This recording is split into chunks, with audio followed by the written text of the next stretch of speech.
Data professionals know this pain. You spend hours cleaning the data, analyzing the data, and when you take your analysis to the executives, they barely engage. Worse, sometimes they just change the topic. It's not your analysis, it's how you're presenting it. I'm Shreshth Sharma. I'm an ex BCG management consultant and a technology executive. I work with hundreds of leaders and also data professionals.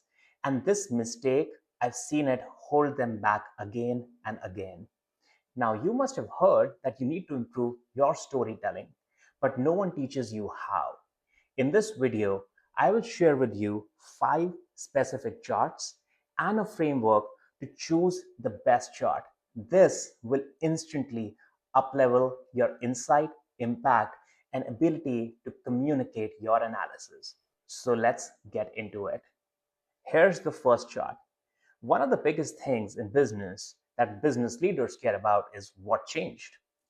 Typically, you would take something like a bar chart, which is showing what changes have happened over different periods of time. Now, this chart can do the job well, but it does not tell you the story. What you need instead is what moved my cheese chart. Now, this chart tells you exactly what went on.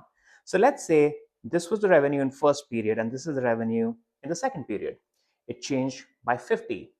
But if you map out all the products, which let's say these are the products, you can actually tell which product made how much of a change. Let's say these were the software products and these are the hardware products. So it's easy to now see that software products contributed to 70 in the increase of revenue. And you can also see which products did that. And while the hardware products overall were a negative, but there was this product on hardware which actually drove an increase of 20. So this chart instantly takes you from someone who's just telling the numbers to someone who's communicating an insight. The second chart is my favorite one. And this chart, if you use it well, will not only communicate your insight, I can guarantee you this chart alone can carry a whole meeting and create a meaningful and insightful discussion. The second chart is find me the opportunity chart. It's a scatter plot 2 by 2. Now, the key here is to correctly choose the two axes. Ideally, you want the two axes to be the opposing ones. So let's say on one side, it could be growth, and on the other side, it could be profitability. What this does is it helps the leader see the opposing forces. So now in the top right quadrant, you have, it could be anything. It could be products, it could be regions, it could be your salespeople. But in this case, because it's about growth and profitability, let's say these are products. So these products are high growth and high profitability. So both boxes are getting checked. Now, the action driven here might be to invest more in marketing to accelerate this even further.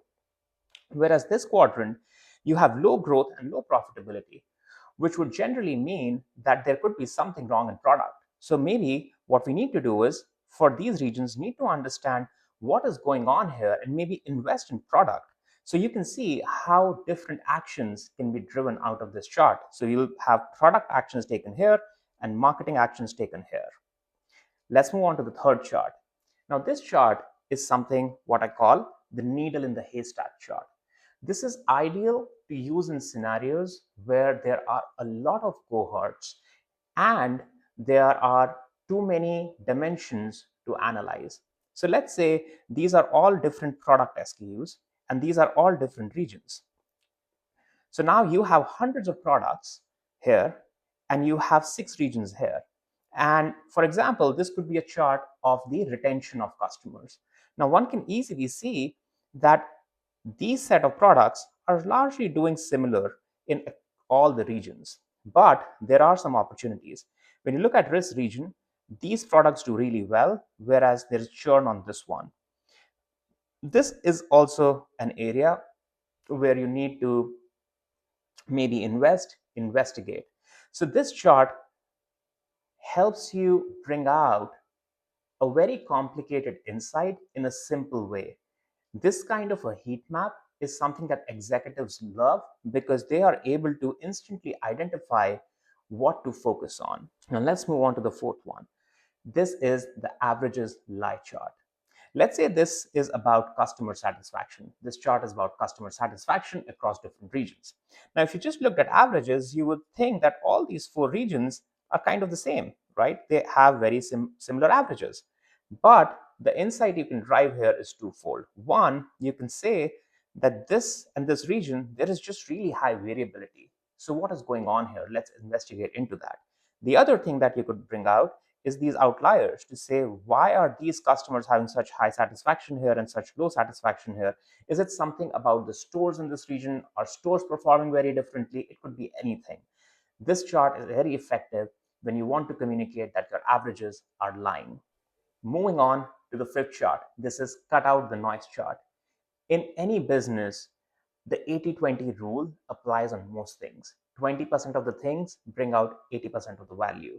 So, what this chart helps you do is it helps you communicate where the value is, and this is the thing that we need to focus on, and we don't need to focus on this long tail.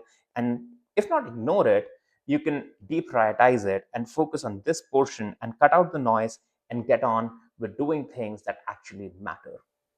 Now we've covered the five charts. Here is the framework that you can use to select the right chart. Whenever you've completed your analysis and you have an insight, think about what's the right way to communicate it. You can use this framework, think about the purpose. The example scenarios can also help you figure out the purpose, and then you choose the right chart. Feel free to screenshot this and keep this as a reference sheet. And I guarantee you, if you use this framework and choose the right chart, you will instantly see the up leveling in your communication of insight and the discussions you're having with your leaders and executives. Thank you.